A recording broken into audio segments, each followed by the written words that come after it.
Ah, Salamat po tayo sa mga pinagmula sa ating mabuting pastor, mabait na pastor, Pastor Archimedes.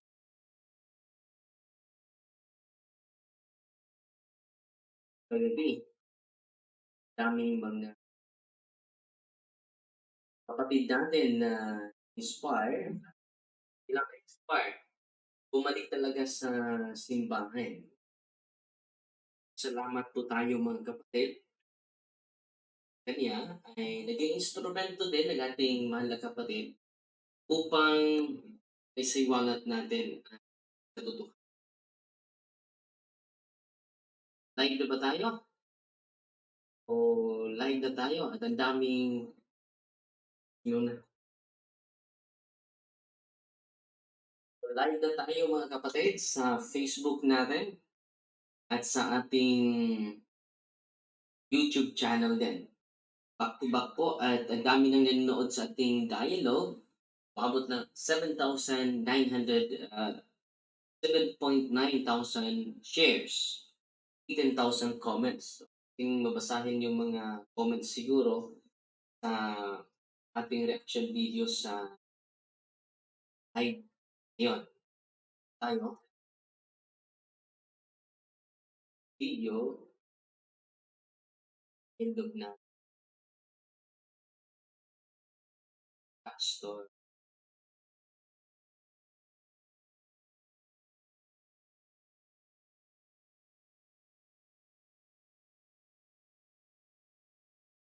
Ano lang tayo, mag-komentaryo lang tayo. At pasensya na po sa mga son, hindi ko magkaintindi. Ah, pero siguro si Brother Chando magbigay ng komentaryo sa ng komentaryo na Tagalog sa ating dialogue with Pastor para naman maintindihan ninyo. At nasiyahan po tayo dahil marami nang bumabalik sa simbahan po. Unang-una ang dami talaga pero hindi ko na nabasa pa. Si GC Moreno sabi niya, "I'm born Catholic, converted to INCM." INCM, Iglesia ni Cristo, for 7 years and masiglang mang-aawit. So, kasali siya sa choir. Last 2017, when I heard a message of God through Father Darwin Ligano, I decided to go back in the true church founded by him, the Roman Catholic Church. So, welcome kapatid na GC Moreno. Pero din dito nagko-comment na pino-post ni Brother Wilbert Campbell. So, sa dialogue natin, doon na mo balikin sa Katoliko. Hindi babalik ha, iba yung babalik. Si GC Moreno, babalik yun. Catholic siya dati. Pero ito, hindi talaga Catholic si Charlie Big. Father Darwin, ako dili ko Katoliko pero mas nakasabot na ko karon. So hindi daw siya Catholic. Pero ngayon na naintindihan na niya na ang simbahan talaga na Katoliko ang tunay. O na gusto ko magpabunyag o Katoliko. Gusto niya magpabautismo Catholic. So, ano bang gagawin mo kapatid na Charlie? Lapit ka sa parish priest mo, express mo yung gusto mo. Pero tutulungan ka sa pari para maging ganap ka ng tunay na disipulo ni Kristo. So, yan po ang dahilan. Kami nagtatanong bakit pinatulan mo yan.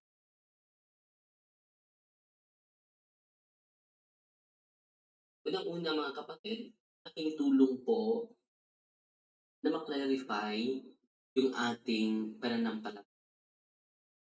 We, uh, we do argumentation for the sake of winning, not for the sake of, but for the sake of clarity, for the sake of clarification sa ating doktrina na na-misinterpret ng maraming mga tao lipunan. yung mga tupa ni Kristo ay mga inosente.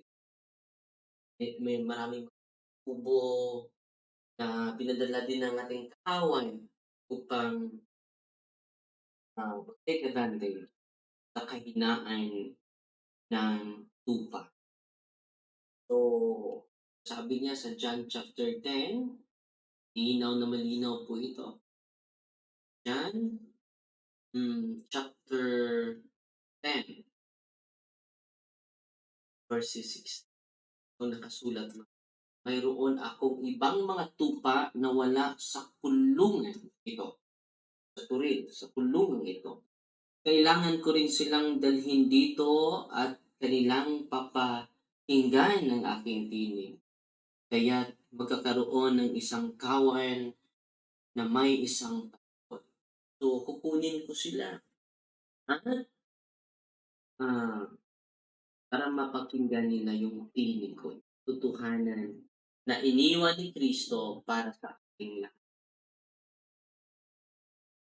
So, salamat po tayo sa lahat ng mga, ah, sumusubaybay sa ating programa, live natin. So, umaabot na ang live natin kahapon umabot ng 18,000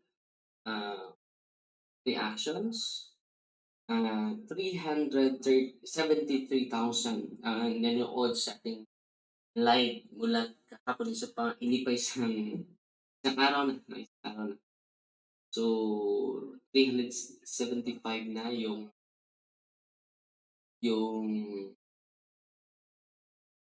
nanonood. Oo. At kita natin na bawal ang pagluhod ng larawan, pero kita niyo naman na pino-post natin dito, lumuluhod si Pastor Archie sa harap mismo ng larawan. Tingnan niyo mga kapatid, oh. Tingnan niyo,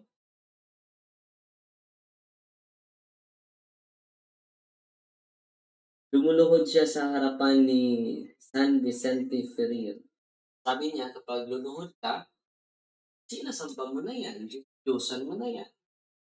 So, hindi consistent siya sa kanyang ginagawa. Bawal daw ang pagluhod, pero sa kanyang, talk, nagdadala siya ng imahe ni San Vicente Ferrer at ninuluhudan pa niya. Kita niyo naman ito, ninuluhudan pa niya yung image ni San Vicente Ferrer.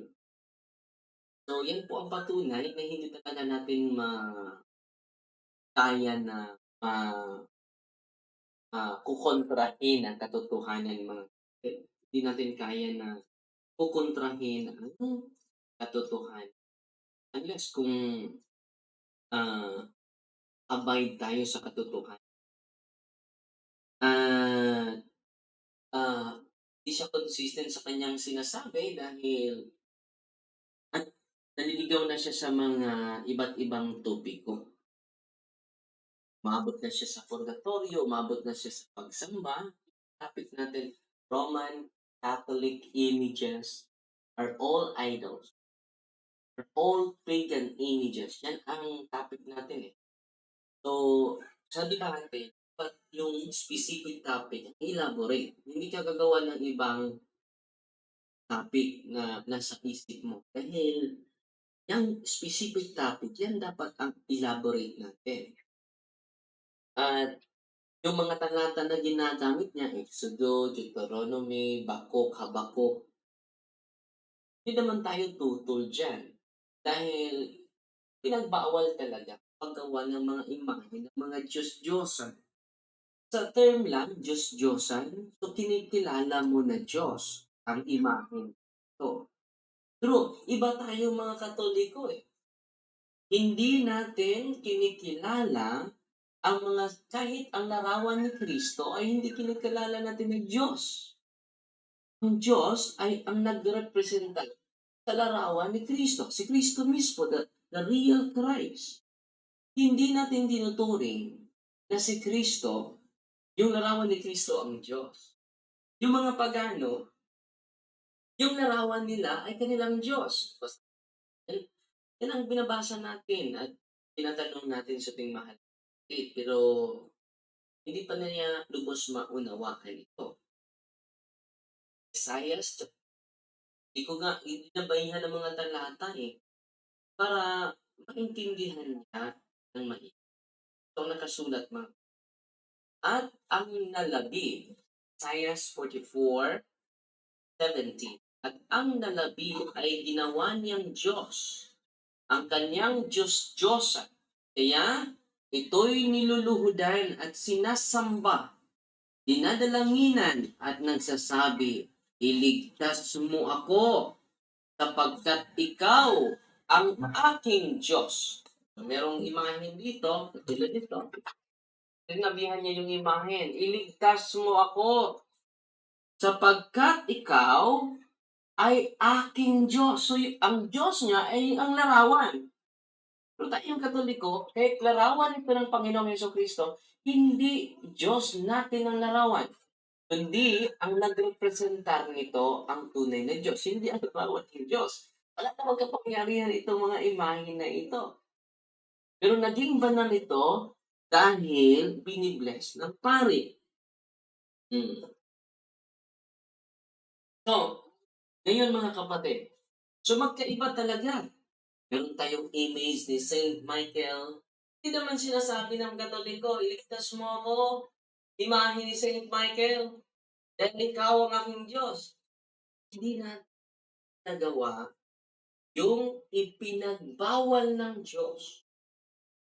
Ang ipinagbawal ng Diyos, kung ituring mo na ang ribultong iyan ay Diyos mo. Kahit ang larawan ng Diyos Ama, kahit ang larawan ng Diyos Espiritu Santo, kahit ang larawan ng ating Panginoong Hesukristo, ang anak ng Diyos, hindi nga natin tinuturing na Diyos Yung Diyos-Diyosan, ribulto din yun. Yung mga ribulto ng mga anghel, hindi yung Diyos-Diyosan. Dahil yung bayan ng Diyos ay panalangin sa harap ng dalawang ribulto ng mga anghel. Pero hindi nila tinuturing ng larawan na ipinagawa ng Diyos ni Moses ay Diyos. Yan po ay Diyos-Diyosan. So, kailan ba maging Diyos-Diyosan ang imahe ni Mama Mary? Kung ituturing natin na ang larawan ni Mama Mary ay Diyos ni Father Darwin. Yan ang isa sa mga definition na maging Diyos-Diyosan ang ribulto. Kahit ang larawan. Yung larawan ko kapag ituturing ng tao na Diyos, maging Diyos-Diyosan yan. Okay? Hindi nila naintindihan yan At sabi ni San Pablo, may definition na naman. San Pablo sa Diyos-Diyosan. Dito sa unang Korinto, ito ang inuulit ko. At nabigla na lang ako sa kanyang sagot. 8:4. Kaya, tungkol sa pagkain ng mga bagay na inihain sa mga Diyos-Diyosan, nalalaman natin ang Diyos-Diyosan ay walang kabuluhan sa sanglibutan at walang Diyos liban sa iisa. So, sa ibang translation ito, nagrepresentar sa hindi tunay. Walang tunay na representation ang Diyos-Diyosan. Hindi totoo. Wala talaga. Just a product of human imagination. So, tinanong ko siya, si San Vicente Ferrer, may tunay ba na San Vicente Ferrer? May tunay ba nagrepresentar sa imahe na hawak mo? Sabi niya, wala. Ano ba yung patunay mo na wala? Wala sa Biblia. Alam mo naman na si San Vicente Ferrer ay naisilang 14th to 15th century. So, natapos na pagkumpara sa Biblia. Ang tanong ko, tunay ba na may San Vicente Ferrer sa kasaysayan ng mundo? Sabi niya, wala. Dahil wala sa Biblia. Sinubayan ko din yung nasa isip niya. Ikaw at ako, wala din sa Biblia. Hindi din tayo tunay. No, hindi tayo tunay. Dahil, dinidefine sa kanya yung kamalian ating mahal. Pero, okay lang. Na-explain naman natin at marami namang bumabalik na sa simbahan. So, okay lang. Dahil marami namang naliwanagan pamagitan ni Pastor Angeles. At meron ding gustong makipag-dialogue sa atin, sana hindi siya ayaw, atras. Patunayan ko, i-announce na natin sa susunod na araw sila ang patungkol sa pasensya na kayo maingay si Buknoy at si Buknoy dito.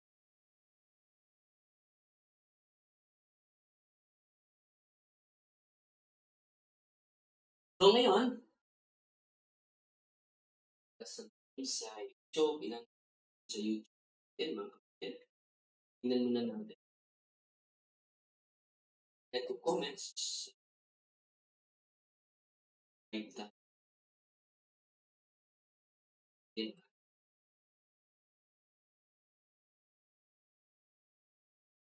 So, ang daming nanonood sa ating 30 po. Tapos magbabasa ako ng daming nagko-comment.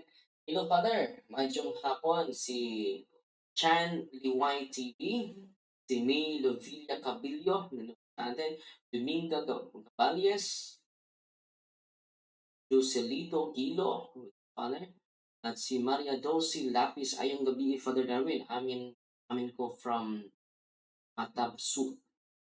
Si Marlo Ihabre, nanonood sa atin. Si Gina Umpay. Si Mighty Mighty, nag-call sa atin sa Dublin, Ireland. Si North Days, thank you, Father Darwin, for enlightened us the teaching of the Catholic Church.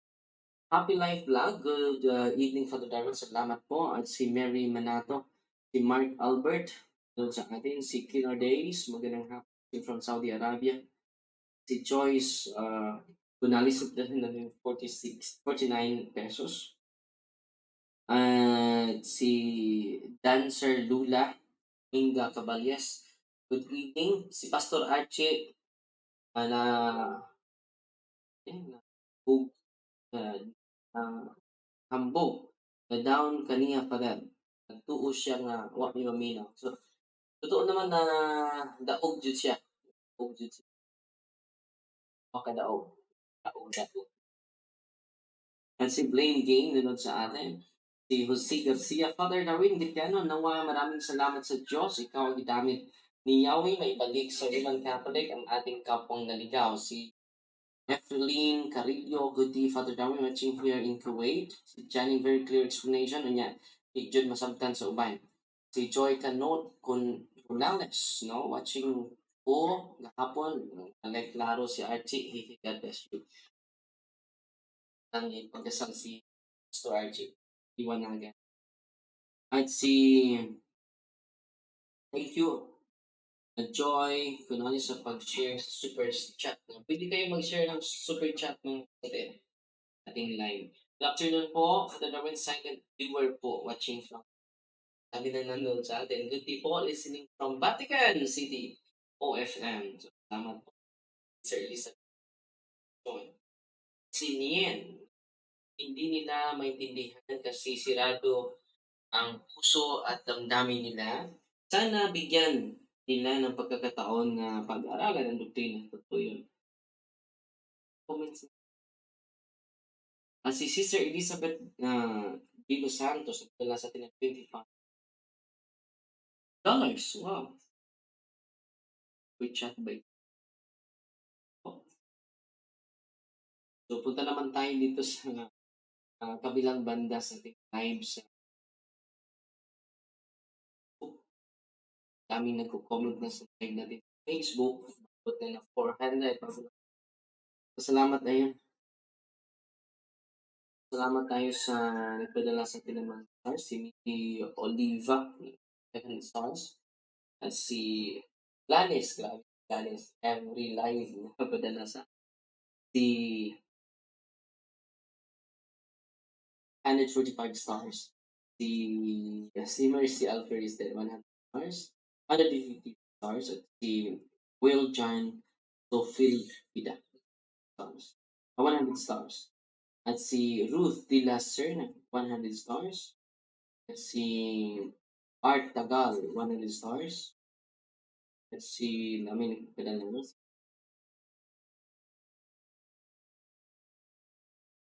Ernie Kabor, and Star at si Helen Pia Riquelme sa atin. At si Yuyo Cherry Aniver walay kaya si Pastor gabi pa din. At si Christian Yuan Sumalina importante na bless ang San Vicente pero ni Pastor Archie ang na-bless natin. Bless natin ka. Na nandun pa siya sa live natin. Si Nanay Jocelyn Lumahan. Hello Father Di Jud gusto mo sabot. Imong kadalig gahapon bahala siya mas importante ang mga listeners. Importante na yung mahalaga. Si Vivo Salazar, thank you Father sa dagdag kaalaman. God bless you more. Si Jewel Lagumbay, hello Father watching from Island, Siquijor, God bless you po. Salamat ka. Province of Siquijor mga kapatid. Si Nitz Riano, good evening Father watching live from Sibuyan, Romblon. Nanood ako kahapon, salamat sa Diyos. Thank you for being a good example to all Catholic. God bless si Milani Hernandez. Seeking for love, God bless si Arthur Guarnes. Then si Buwet Quadra Batino, shout out Father. From Saudi Arabia po, thank you so much. Father, si uh, our Michaela Nokel Palma. Then si Good Work, Father, Evangelization with Humility. Si Ruben Lumakas. Si Mylene Pariha. Good, everything. Good everything, but si Mylene Pariha. Si Doris Maridit Pupita Guda watching here in Florin, Father. Si Sinyang Espanto Mungaya watching from Taytay, Rizal. Tumayo gabi, Father Darwin, watching from Panabo, Davao del Norte, naminaw dyan po kahapon. Umabot ng live natin, umabot ng actual viewers natin, no? So, from time to time, mas mabuti na mag-live ako. I-upload lang natin sa YouTube natin para sundan ninyo yung live natin lagi sa talks natin. Sana maganda yung signal at maganda ng lakas na nabibisit. Ang dami na nagko-comment, umabot na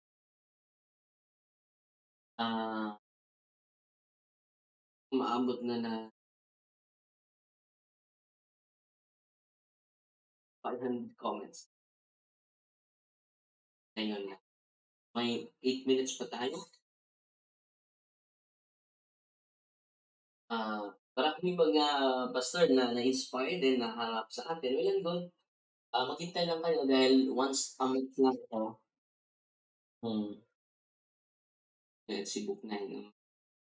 Saysay at si Book 9. Book 9. Sunod na pangalan Book 9. Saysay. Saysay.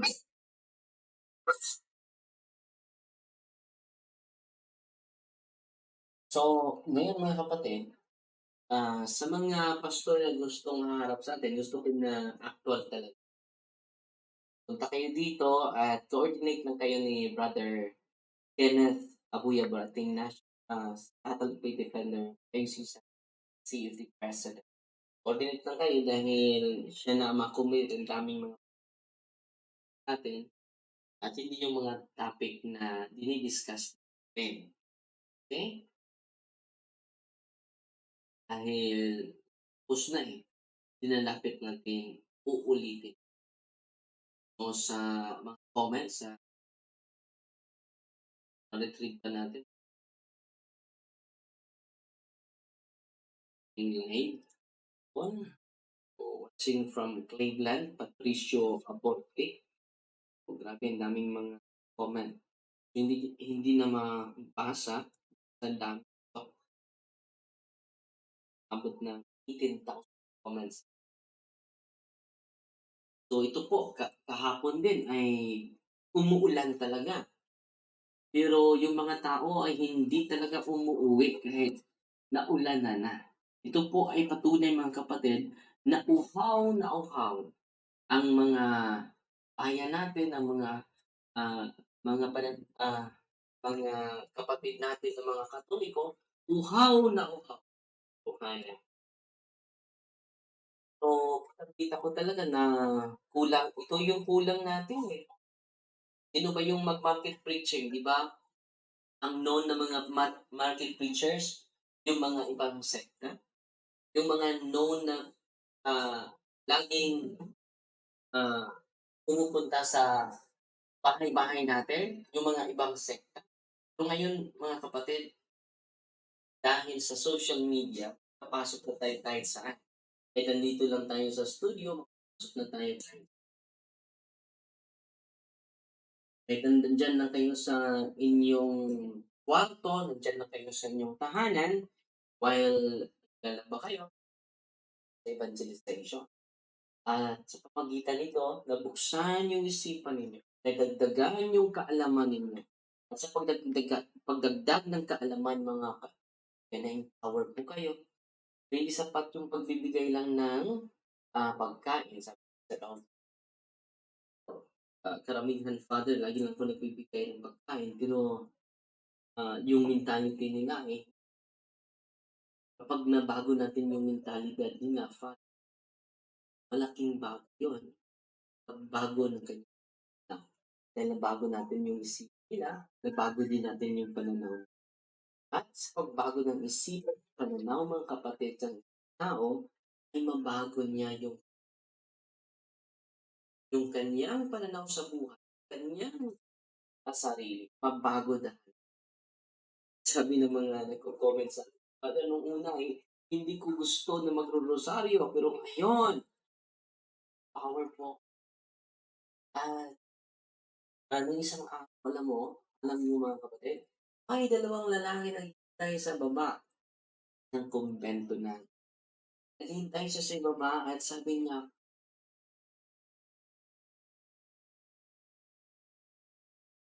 ang umpisal sa lahat, alam niyo, move ako. Pag lalaki ang umuumpisa, maano na ako, ma, ma, touch to move the yung lalaki, mata, very close mind yun eh. Hindi katulad ng mga babae na madali niyang paitin, madali lang pakonsin. Pero mga lalaki, bihira lang. Dalawang lalaki naghihintay sa akin for confession. Hindi ko talaga tinanggi.